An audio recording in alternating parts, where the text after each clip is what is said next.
Life is for living, and at First International Bank and Trust, we're all about living, helping your dreams come true. Because we're not just in the banking business. We're in the first home business, the community sponsorship business, the how do I make this happen business, making your banking life easy so you can focus on what matters most. First International Bank and Trust. Live first. Coming to you live from the Bonfire Studios North. It's another episode of Tauros Weekly. I'm your host, Peter Theodos. Joining me, as always, is Mr. Ken Oda. And Ken, it's been a while, about 2 weeks since... Tauros Weekly hasn't really been weekly here over the summer, but... bi-weekly more. Yeah, it's... we haven't really been on since the draft, which went well, but it's good to be back on here. Exactly. So we're going to bring in our guest, and it is Tauros alum Jake Rosenbaum. I think we have to address him as national champion Jake Rosenbaum, don't we? Jake, welcome to Tauros Weekly. Yeah, thanks for having me, guys. So first and foremost, why don't we just have you give a quick update about what's been going on since your post-Tauros career? Yeah, obviously had a nice little run to juniors with the Tauros, and then came to UMD. Had a pretty special freshman year. Won the national championship my first year, which was unbelievable, and just got to learn a lot from the guys up here. And so just finished up my sophomore year. So I'll be a junior this upcoming season. Now, obviously, the college hockey season cut short as well. So, do you guys consider yourselves still the defending national champions? We'd like to think so, because no one else has their hands on the trophy. It's just us. So, even though I know they did the simulations and all that, but we didn't. We tried not to pay attention to it. So, technically, the last winner was us. So, we like to say we're still the defending champs. I meant to ask you this earlier, but did you guys get your rings yet? Do you have it by you by any chance, or? I have it. It's up in my room. I could probably go grab it in a bit. But yeah, we had a really nice ring ceremony at the beginning of the year. It was down at Amsoil Arena. They had us turn around and watch a little video presentation that they had, and when we turned around, the boxes were open. Stunning, had the name on it and everything in a nice light up box, and they're pretty cool. Well, let's touch on some of your junior career real quick. So you played for 4 different teams in the NAHL. Yep. What was your initial reaction when you found out that you got traded to Minot? That was my year. I was 20 years old, going into my 21-year-old year, and I was actually the captain in Topeka. Was the Roadrunners? I think they were. Maybe the Scouts now. I think that's what they're called. The Kansas City Scouts. Yeah, Kansas City Scouts back when they were the Roadrunners in the good days. But I was the captain there, and things just weren't really shaking up. So I requested the trade. Wasn't sure where I was going, and then I found that I was going to Minot, North Dakota. I had no idea where that was. Well, you're not the only one, so it's okay. Yeah, and so I was a little shocked, and obviously it was a scary thing because I was uncommitted, and I was going into a brand new team, guys that I didn't really know, but right when I got there, Marty Murray and Shane Wagner, they're absolutely unbelievable. Really made it easy for me to adjust, and with my billet family and the guys, so it was awesome from the first second I came there. How did Minot compare to? You also had been, aside from Topeka, you'd been in Amarillo, you'd been in Wilkes-Barre. The Mesa Arena is an amazing facility. How does the Minot program compare to those other NA programs you got to spend time with? It was uncomparable. It was absolutely insane. Minot, hands down, I've said it a million times, my favorite place to play juniors. I wouldn't have had to think, if I could only change one thing, is I wish I spent more time in Minot. But unbelievable, like you said, Mesa Arena was awesome, but more like it's the fans too. Like Mesa was unbelievable, and like in the South Division, we had those large arenas, the Kansas City Expo Center, and then the bullpen in Amarillo. They're really large venues, but they just didn't really pack it. And so just having the fans is just unbelievable. Like the support that we got in Minot, it's just unbelievable. We'll touch on a little bit on your Tauros playing career, even though it was just 1 year. That 1 year was very memorable for you. That was the 2018 Robby Cup team. What's your favorite memory from that season? Obviously, going to the Robby Cup that was awesome. That was something that every junior player tries to do, playing in the NA.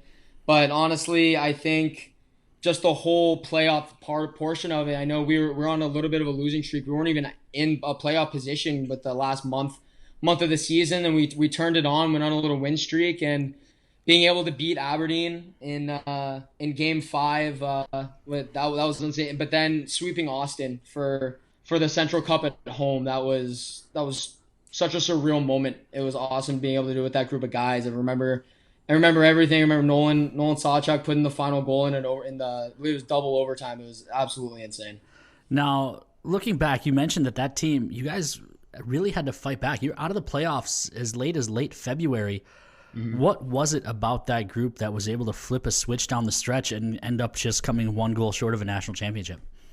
Yeah, it was. Like you said, we went on that little losing streak, and I remember obviously Marty and Wags, they were livid because I know we dropped a game in Bismarck, or no, not Bismarck, Brookings. We came back and we were doing video in the room, and Wags usually kind of keeps the peace in the room, and we're watching video and we got scored on. He goes, "Yeah, boys, that's the goal that put our season away," and the room was just silent. And we all sat there for a bit, and I remember I had a long talk with Nolan and Alex Adams and Grant Loven.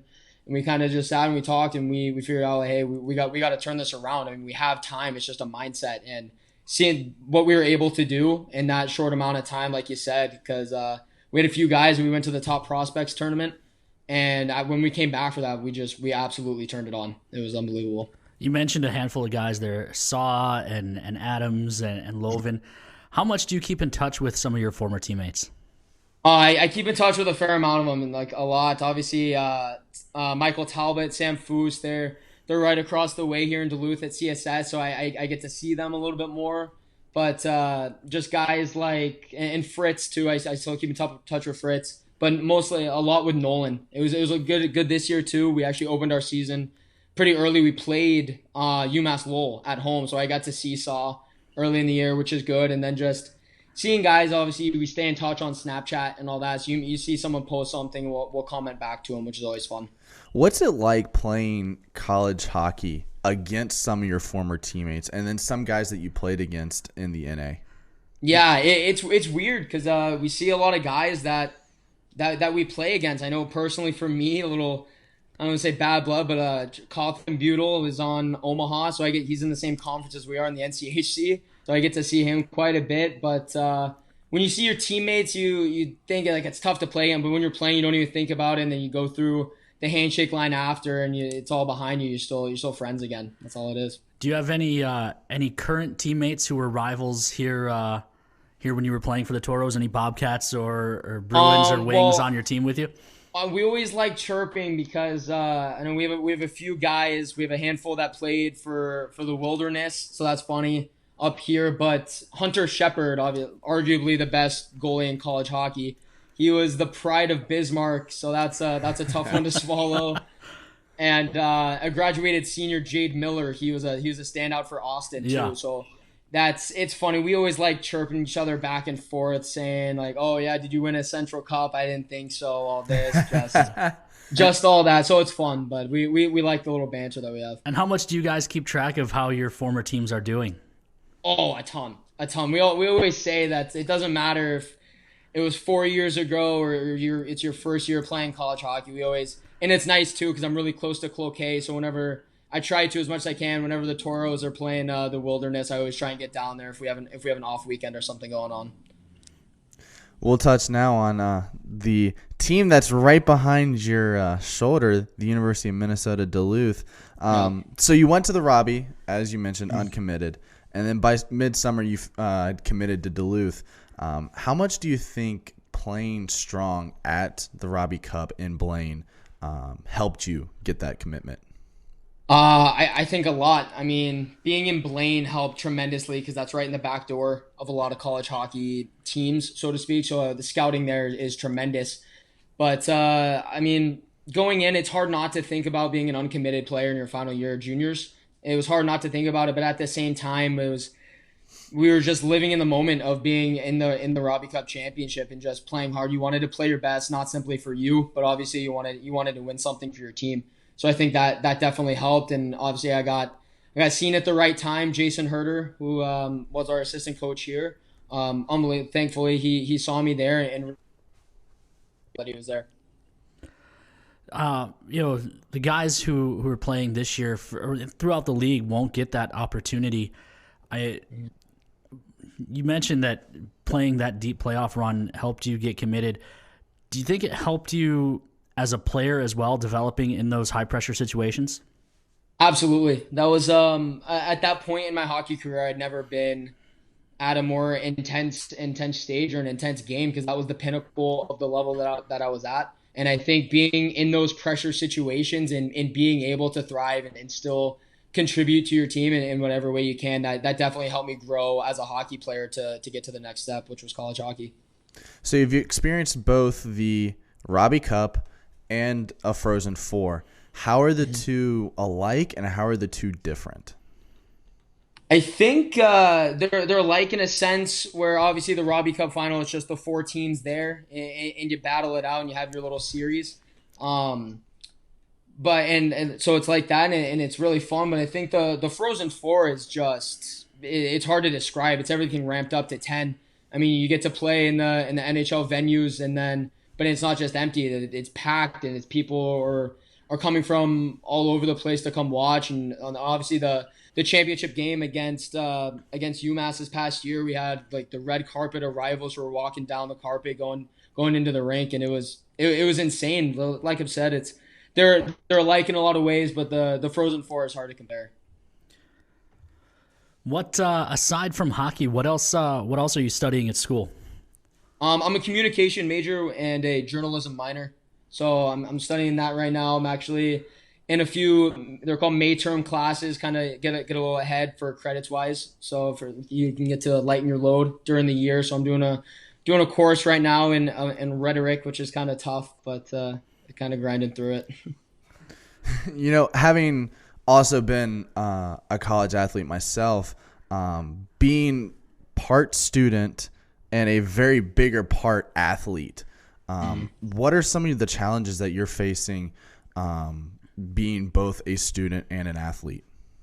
It's tough. I think the biggest thing is time management, honestly, because obviously school is a very important part. If you don't get good grades, it's pretty simple. You don't play if you're not eligible, if you don't get enough grades. So I think it's time management, because obviously you have to go to class and then go to practice and then do whatever extra you might have to do, whether it be treatment or getting an extra workout in. So, and obviously when you get home after a day, you want to sit on the couch and hang out with the boys, but you gotta grind the homework out. So I think just time management, knowing when you kind of got to start prioritizing certain things is tremendously important. How hard was that to get back into after you graduate high school at 18? You still played 2 more years of junior where you didn't have to be a student, and then all of a sudden you're a student again at a good school.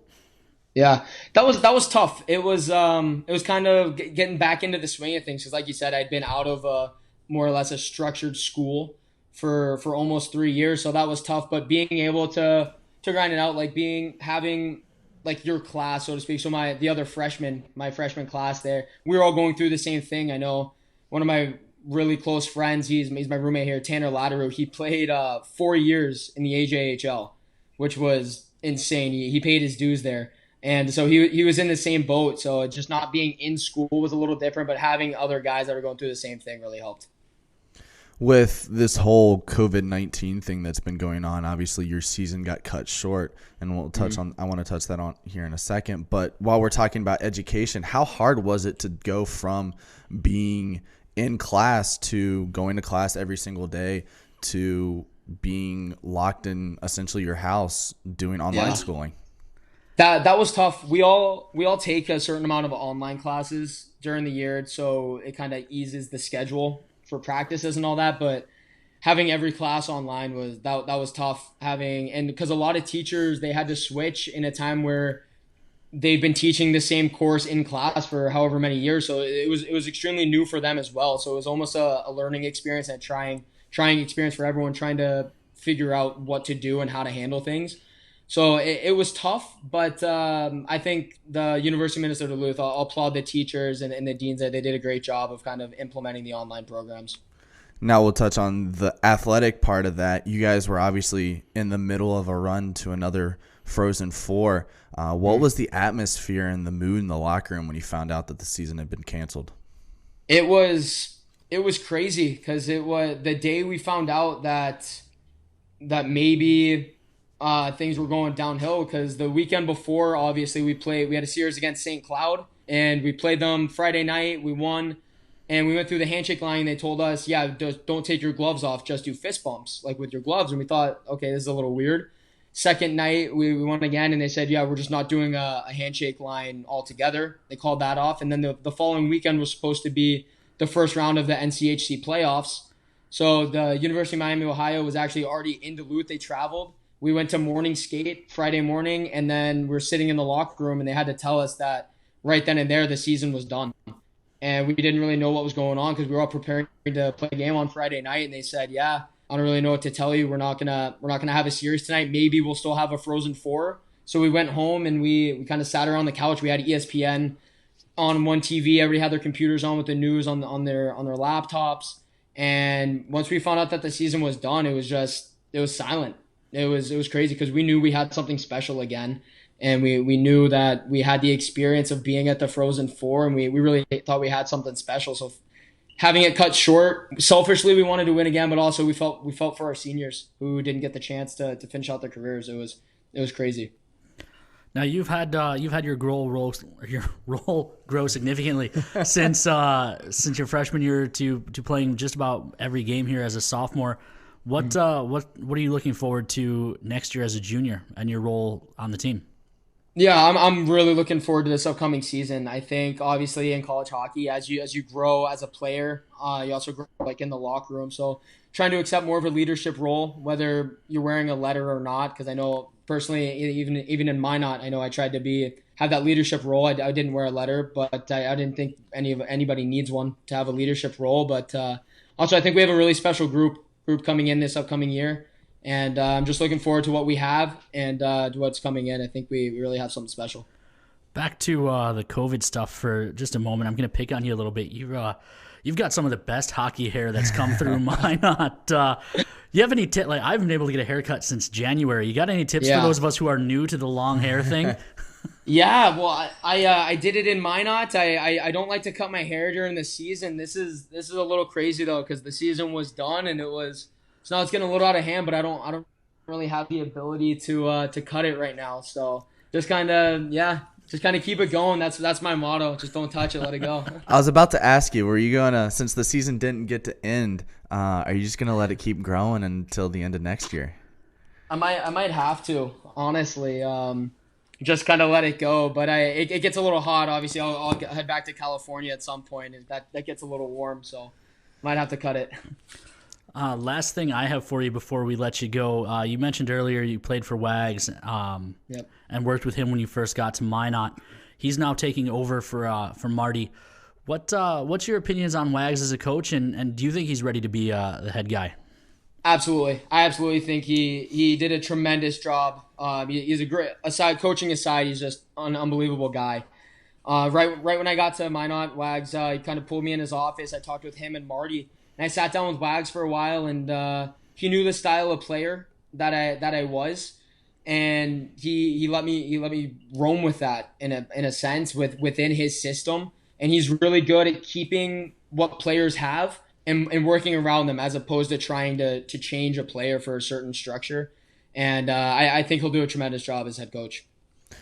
Rosie, we really appreciate you coming on the show. A lot of good stuff. And anyone you want to say hi to while we've got you on before we kick you out of here? Yeah, absolutely. Definitely want to say hi to Molly and John Michael, my billet parents, and then Paxton and Brinley too. Obviously, I hope they're watching. I know Tauros fans they are, so they probably are. So just want to say hi to them real quick. Awesome. Like I said, Rosie, thanks for coming on the show, man. And absolutely. Best of luck in your junior year. Yeah, thanks, guys. All right, fans, that is Jake Rosenbaum of University of Minnesota-Duluth. Yes, the defending national champions. Didn't get a chance to go back and defend it, but very cool to see a Toro alum have a national championship ring. And that's also cool how he went from the 2018 Robby to the 2019 national championship. Yeah. A lot of experience and a lot of growth right there in just those 2 years. I will say, though, it does make you feel bad for the guys who were 20-year-olds this year who didn't get that long playoff run. You talk about a kid like Rosie who came in, he had 6 goals, 6 assists in like 38 games after the trade as a Toro. Came in, was just a stud defenseman throughout that entire playoff run, shutting down the other team, put up a few points as well, and just, like I said, he went from an uncommitted player when the playoffs started to about a month after being committed to they were already the defending national champion. They won 2 in a row. Yeah. So he went from an uncommitted player to playing for the national champion and goes and gets another. So you wonder what those 20-year-old Tauros or guys from around the league might miss out on this year without having that opportunity. But still, just an awesome kid. Great to catch up with Rosie. He's been one of my favorite Tauros over the last 10 years. Exactly, and we're going to have a bunch more Tauros alum. You and I have been communicating with them, and we're going to have some fun and get some... Johnny Walker's been one of them, I think that's one fans will look forward to. So we'll have a whole bunch more Tauros alum as we get ready for Tauros 10. It's going to be a lot of fun, as we've been saying all summer long. That'll do it for another episode of Tauros Weekly. Ken Oda, I'm Peter Theodos. The Dash auctions are now up. Head over to dashapp.io to bid on this week's items. That'll do it from the Bonfire Studios North.